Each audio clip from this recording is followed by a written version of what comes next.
Last episode के अंदर हम लोगों ने ये देखा था कि जो विपिन था वो पहले से ही नंदनी और मनीषा की उन भट्टियों को जला चुका था और वहां पर वो वहां से जा भी चुका था।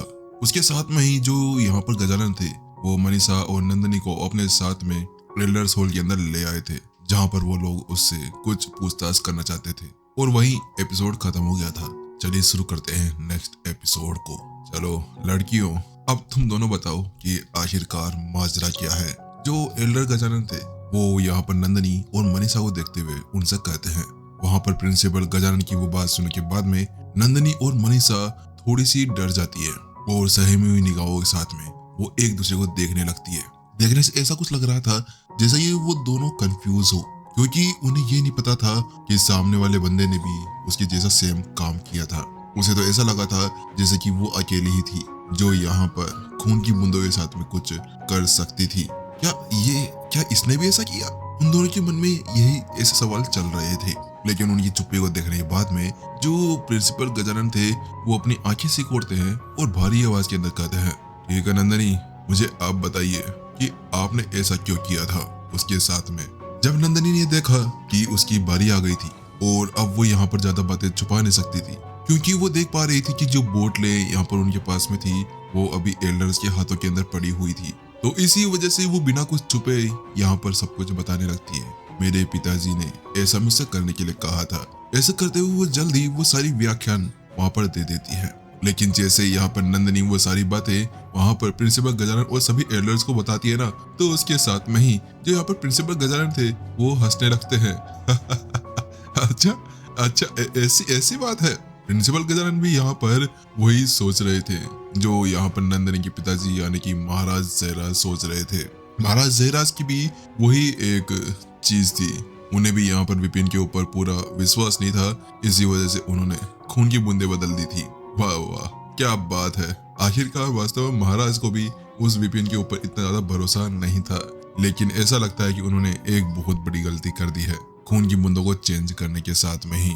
तभी तो यहाँ पर नंदनी इतनी देर से ये एक्टिंग कर रही थी, वहां पर अपने खून की बूंदों को परिष्कृत करना और भट्टी को जलाना।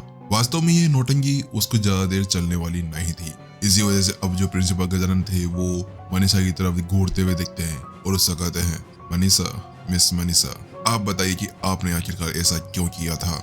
मनीषा ने जब उसकी वो बात सुनी ना, तो उसके साथ में मनीषा एक पल के लिए घबरा गई थी, क्योंकि नंदनी ने जो बताया था वो तो उसके पिताजी ने उससे करने के लिए कहा था, लेकिन मनीषा वो सारे अपनी मन के हिसाब से कर रही थी। वो तो यहाँ पर कुछ गलती करना चाहती थी, तो इसी वजह से वो कहती है, प्रिंसिपल गजानन, बात कुछ ऐसी है कि मुझे विपिन से बहुत ज्यादा गुस्सा था और मैं उनसे बदला लेने के लिए ऐसा सब कुछ कर रही थी। मैं उन्हें यहाँ पर पूरी सभा के अंदर सभी स्टूडेंट्स के सामने उन्हें पूरी तरह से बेइज्जत करना चाहती थी। उनकी सारे कपड़े वहीं पर उतार देना चाहती थी। मैं ये नहीं चाहती थी कि वो यहाँ पर एक सहायक टीचर के रूप में काम करे, तो इसी वजह से मैंने ऐसा सब कुछ किया था। उनकी वो बातें सुनने के बाद में जो प्रिंसिपल गजानन थे वो थोड़े सोच के अंदर चले जाते हैं, क्योंकि उन्हें भी यहाँ पर एक एल्डर होने के बावजूद ये सब तो पता ही था कि लोजी पक्षी और हानबे कछुआ ये दोनों निम्न श्रेणी के जीव थे और ऐसा कहा जा सकता है कि इनसे यहाँ पर निम्न श्रेणी की एक भट्टी भी नहीं जला सकते थे। इसी वजह से यहाँ पर ये देखना कि एक उच्च श्रेणी की शीर्ष स्तर की एक भट्टी को जला लेना वास्तव में ये एक नॉर्मल काम नहीं माना जा सकता था। वही जब वो इसके बारे में सोच रहे थे कि एक एल्डर कहने लगते हैं, प्रिंसिपल गजानन, कहीं पे ऐसा तो नहीं है कि जो मास्टर विपिन है उन्होंने उस जगह पर उन सभी औपचारिकताओं को दिखाते हुए कहीं पे यहाँ पर खून की बूंदों को बदल तो नहीं दिया था? क्या पता उन्होंने यहाँ पर उस भट्टी को जलाने के लिए कोई अलग खून की बूंदों का यूज किया हो। तो उसकी बात सुन के बाद में जो यहाँ पर प्रिंसिपल गजानन थे वो भी थोड़ा सा सोच विचार करने लगते हैं। हालांकि वो कहते हैं, हाँ वो तो मुझे पता है, लेकिन मैंने ऐसा कुछ देखा नहीं। मैंने नहीं देखा कि उन्होंने कब ऐसा सब कुछ किया, और इसके अलावा मैंने चेतन के ऊपर भी उस चीज को आजमा कर देखा था। तो इसी वजह से मुझे ये नहीं लगता कि यहाँ पर जो विपिन है उन्होंने उस खून की बूंद को चेंज किया है। मुझे ऐसा लगता है कि उनके पास में कुछ ऐसी चीजें हैं, कुछ ऐसी तकनीकें हैं जिसके साथ में उन्होंने ऐसा सब कुछ किया था। जो प्रिंसिपल गजानन थे वो शांत लग रहे थे, लेकिन शांत भी यहाँ पर उनके मन के अंदर ऐसा ज्वालामुखी फटा हुआ था, क्योंकि वो सारे काम जो विपिन ने उनकी आंखों के सामने किए थे ना, वो यहाँ पर कुछ ऐसा था जो शायद नॉर्मल व्यक्ति शायद ही कर पाए। वास्तव में अब तो यहाँ पर जो प्रिंसिपल गजानन थे उनके मन के अंदर विपिन को लेकर उनकी प्रतिभावनाएं और भी ज्यादा बढ़ चुकी थी। आखिरकार जो काम उनसे ना हो पाया बार बार करने के बाद में भी चेतन की उस भट्टी को जलाने का, वहां पर उस सामने वाले बंदे ने केवल 3 की उल्टी गिनती के अंदर ही उसकी भट्टी को वहां पर जला दिया था। ये सब कुछ सोचते और समझते हुए यहाँ पर जो प्रिंसिपल गजानन थे उनका चेहरा सीरियस हो जाता है और वो कहने लगते हैं, आप दोनों लड़कियों को पता है आप दोनों ने क्या किया है। आप दोनों ने अपने फ्यूचर और अपने कला के ऊपर बहुत ज्यादा संदेह किया है। आपने अपने साधना के साथ में खिलवाड़ किया है। अगर आप आज ये सब कुछ नहीं करते और ये लो ग्रेड के बीस्ट के खून को यहाँ पर लेकर नहीं आते ना, तो उसके बाद में शायद ऐसा होता कि तुम्हें यहाँ पर एक शीर्ष ग्रेड के किसी शाही भट्टी का निर्माण करने का अवसर मिल जाता। लेकिन आज आपने जो गड़बड़ की है ना, इसके लिए आप खुद भागीदार हैं। आप अकेडमी को अब कुछ नहीं कह सकते हैं। जो गजानन थे वो वहां पर उन दोनों लड़कियों से कहते हैं। उनकी वो बात सुनने के बाद में जो दोनों लड़कियां थी वो अपना सर नीचे कर लेती है। नंदिनी को तो वास्तव में अभी भी अपनी गलती का एहसास हो चुका था। वो समझ गई थी कि प्रिंसिपल गजानन क्या कहना चाहते थे, क्योंकि वो भी ये जानती थी कि इस लुओजी बक्सी के खून के साथ में वो अपनी भट्टी को नहीं जला सकती थी।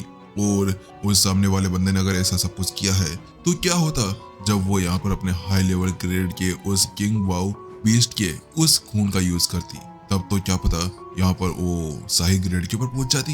इंपीरियल ग्रेड तो चलो ठीक है वो दूर है, लेकिन शाही ग्रेड तो शायद वो पहुंच ही सकती थी। लेकिन जब वो इस बारे में सोच रहे थे तो उसी बीच यहाँ पर जो प्रिंसिपल गजानन थे वो कहते हैं, ठीक है मुझे यहाँ पर इससे कोई फर्क नहीं पड़ता। आप लोगों ने जो किया वो सो किया, लेकिन मैं आप लोगों को एक चेतावनी दे देना चाहता हूँ। मैं आप लोगों को ये बताना चाहता हूँ कि आपने जो यहाँ पर भट्टी जलाने के लिए इसमें छेड़छाड़ की है ना खून की बूंदों का, ये यहाँ पर बाहर नहीं आनी चाहिए। आप लोग ऐसा जताएंगे जैसे कि हाँ वास्तव में आपने हाई लेवल के बीस्टों के खून का यूज किया है। समझ गए आप दोनों, यहाँ पर वो कहते हैं। तो उसकी बात सुनने के बाद में दोनों अपना सर हिला देती है और कहती है, हाँ प्रिंसिपल हम लोग यहाँ पर समझ गए हैं। दरअसल वो इस बात को बाहर भी नहीं ला सकते थे। ये एक शर्मनाक घटना थी। अगर वो इसको गुप्त रखे ना तो वही उनके लिए अच्छा था और इसी चीज के अंदर वो खुश भी थे। हाँ लेकिन उन्हें एक चीज का पछतावा था कि वो यहाँ पर एक हाई और ग्रेड की एक भट्टी को नहीं जला सके थे। ठीक है तुम दोनों अपनी क्लास के अंदर जा सकते हो। जो प्रिंसिपल गजानन थे वो अपना हाथ लाते हैं और उन दोनों से वहां से जाने से कह देते हैं। वो दोनों भी यहाँ पर थोड़ा झुकते हैं और पीछे की तरफ मुड़ते हैं और वहां से चले जाते हैं। जब वो दोनों वहां से चले गए थे कि उसके साथ में ही कमरा पूरी तरह सन्नाटे के अंदर पसर चुका था। सभी लोगों को ये समझ नहीं आ रहा था कि आज यहाँ पर हुआ क्या था। वास्तव में एक खून जिसके साथ में एक निम्न ग्रेड की भट्टी नहीं जला जा सकती थी, वहां पर उन्होंने एक शीर्ष ग्रेड की उच्च लेवल की एक भट्टी को जला दिया है। जब वो लोग इस बारे में सोच रहे थे कि यहाँ पर प्रिंसिपल गजानन की एक जोरदार आवाज आती है, वो भी हंसने की। वो अपनी हंसी को रोक नहीं पा रहे थे। वो यहाँ पर कहने लगते हैं, मैंने तो ये सोचा था कि इस पूरी सिटी के अंदर उच्च साधना और प्रतिभा वाला केवल मैं ही हो सकता हूँ, लेकिन मैंने ये नहीं सोचा था कि सामने वाला बंदा उच्च साधना और प्रतिभा के साथ में एक ऐसी तकनीक के बारे में भी जानता था जो यहाँ पर भट्टी को एक अच्छे स्तर तक पहुंचा सकता था। वास्तव में इतना प्रतिभाशाली व्यक्ति बहुत ज्यादा मुश्किल से ही मिलते हैं। ये बातें कहते हुए अचानक से उन्हें कुछ याद आते हैं और वो कहते हैं, लेकिन हाँ हम लोगों को इस मामले को पूरी तरह से गुप्त रखना होगा। ये बात बाहर नहीं जानी चाहिए, क्योंकि अगर एक बार ये बात बाहर चली जाती है तो उसके बाद में वहाँ कुछ भी हो सकता था। ऐसा हो सकता था जैसे कि यहाँ पर विपिन के ऊपर कोई बड़े संकट आ जाए, क्योंकि किसी को भी ये पता चल जाए कि एक ऐसा बहुत ज्यादा पावरफुल लड़ाकू यहाँ पर आ चुका है जो कैसे भी कर किसी भी भट्टी को जला सकता था। तो सभी लोग उसके पीछे हाथ धोकर पड़ जाएंगे और उन्हें अपनी साधना या फिर अपनी जान से भी हाथ गंवाना पड़ सकता था। इसी वजह से मैं आप लोगों से ये बात करना चाहता हूँ कि ये जो बातें हमारे बीच में आज हुई है ना, अगर किसी ने गलती से भी इस बात को बाहर बोल दिया तो उसे एक अच्छा परिणाम भुगतना होगा। उसे यहाँ पर एक बहुत ज्यादा कठोर सजा दी जाएगी।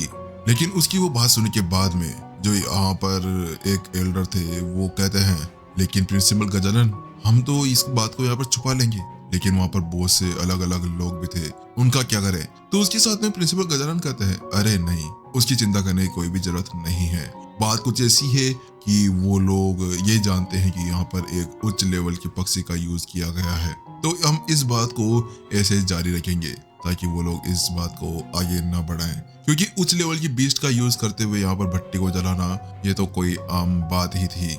वहीं जब वो लोग इस बारे में बात कर रहे थे कि वहीं उस अकेडमी के छात्रावास के एक निजी कमरे के अंदर, लानत है मुझ पर, लानत है, आखिरकार मैं ये कैसे कर सकता हूँ? एक जैन परिवार का यंग मास्टर होने के बाद में क्या मैंने वास्तव में उस एक नौकर जो यहाँ पर अभी अभी एक टीचर बना था उसके सामने घुटने टेके? नहीं, ये कैसे हो सकता है? अमित यहाँ पर दहाड़ता है और अपने पास में पड़े हुए सामानों को तोड़ने लगता है। उसका चेहरा क्रोध के मारे पीला, काला, लाल सब कुछ हो चुका था। ऐसा लग रहा था कि वो तो यहाँ पर एक गेगेट है जो बार बार अपना रंग बदल रहा था। अकेडमी के अंदर जाने के बाद में आज तक उसने यहाँ पर किसी से ना माफी मांगी, ना ऐसा कुछ सहा है। वास्तव में ये जो शर्मिंदगी थी ये उसके लिए असहनीय बन चुकी थी। लेकिन क्या वास्तव में उस आए हुए एक सहायक टीचर ने वास्तव में एक सर्वोच्च ग्रेड की भट्टी को बना दिया था? वहां पर अमित फिर से कहता है।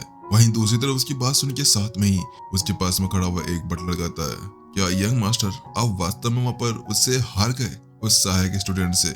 लेकिन उसकी बात सुन के साथ में ही वहां पर एक और बटलर था, वो वहां पर उसका अनुयायी था। ऐसा कहा जा सकता है कि उसका कोई दोस्त। वो कहता है, मुझे इसके अंदर कुछ संदेह है। तो उसकी बात सुनने के साथ में जो यहाँ पर उसकी वो बात सुनने के साथ में जो अमित था वो कहता है, क्या तुमने वहां पर कुछ महसूस किया? तो उसके साथ में यहाँ पर वो जो लड़का था वो कहता है, मैं उस वक्त वहीं पर ही था और मैंने उस सारी चीजों को देखा था कि वहां पर क्या चल रहा था। उसके साथ में वो फिर से अमित की तरफ देखता है और कहता है, यंग मास्टर अमित, क्या आप मुझे बताएंगे कि आपने क्या महसूस किया? क्या आपने देखा था कि यहाँ पर विपिन ने कुछ ऐसा किया हो कि अपनी कुछ एनर्जी का स्रोत उसके अंदर डाला हो? तो उसकी बात सुनने के साथ में अमित कहता है, नहीं, मैंने तो ऐसा कुछ महसूस ही नहीं किया। मैंने उसको देखा ही नहीं कि उसने कुछ ऐसा किया हो और अपनी एनर्जी का कुछ तिनका उसकी बॉडी के अंदर डाला हो। तो उसकी बात सुन के साथ में ही जो वहां पर खड़ा हुआ वो दिव्यांश था वो कहता है, हाँ वही तो मैं कहना चाह रहा था। मैं आपको ये बताना चाह रहा था कि यहाँ पर ये सारा षड्यंत्र है आपको फंसाने के लिए। मुझे ऐसा लगता है प्रिंसिपल गजानन ने यहाँ पर उसकी वहां पर मदद की थी उसकी भट्टी को जलाने के लिए, लेकिन वहां पर जो विपिन था उसने सारा श्रेय अपने ऊपर ले लिया। और प्रिंसिपल गजानन भी ये नहीं चाहते थे कि उन्होंने जिस बंदे को अभी अभी यहाँ पर एक टीचर के तौर पर रखा था उसका यहाँ पर किसी ने मजाक उड़ाया जाए। इसी वजह से शायद उन्होंने यहाँ पर इस सारी बात को पलट दिया हो। तो उसकी बात सुनने के साथ में अब अमित का गुस्सा यहाँ पर भड़क जाता है। वो कहता है, क्या वास्तव में ऐसा था? तो उसकी बात सुनने के बाद में जो दिव्यांश था वो कहता है, हाँ मुझे ऐसा ही लगता है। तो उसकी बात सुनते हुए वो कहता है, अब कल मैं उसको एक अच्छा सबक सिखाने वाला हूँ। कल उसका पहला क्लास है ना, वो यहाँ पर अभी शायद नंदनी और मनीषा को लेक्चर देने वाला है। तो एक काम करते हैं, इस लेक्चर के अंदर क्यों ना यहाँ पर लियो परिवार को भी इनवाइट किया जाए। लियो परिवार ही यहाँ पर आएगा और इस चीज को देख लेगा।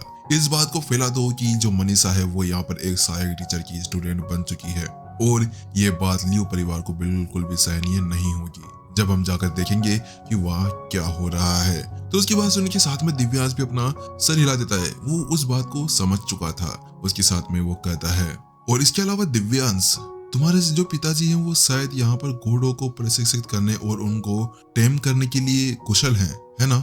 और शायद तुम एक बार चैन परिवार के साथ में भी मिल चुके हो। तो मैं तुमसे एक चीज कहना चाहता हूँ, तुम वहां से अपने पिताजी को भेजो मेरे पिताजी के पास में और उनको यहाँ पर किसी भी तरह कर मेरी सहायता करने के लिए यहाँ पर मना लो। जो मेरी यहाँ पर अपमान किया गया है ना, मैं उसका बदला जरूर लूंगा। तो उसकी बात सुनने के साथ में यहाँ पर जो दिव्यांश था वो थोड़ा सा झुक जाता है और वो कहता है, आप निश्चित रहिए यंग मास्टर, मैं आपके सारे आदेशों को यहाँ पर कंप्लीट कर दूंगा। वही सारी आदेश देने के बाद में जो यहाँ पर अमित था वो अपनी जगह पर फिर से बैठ जाता है। ऐसा महसूस हो रहा था जैसे कि यहाँ पर उसे बहुत ज्यादा राहत महसूस हो रही हो। आज के सारे अपमान कुछ हद तक वो ज्यादा खतरनाक थे, इसी वजह से वो यहाँ पर इस सभी चीजों का बदला लेना चाह रहे थे। अब देखता हूँ कि यहाँ पर विपिन क्या कर सकता है।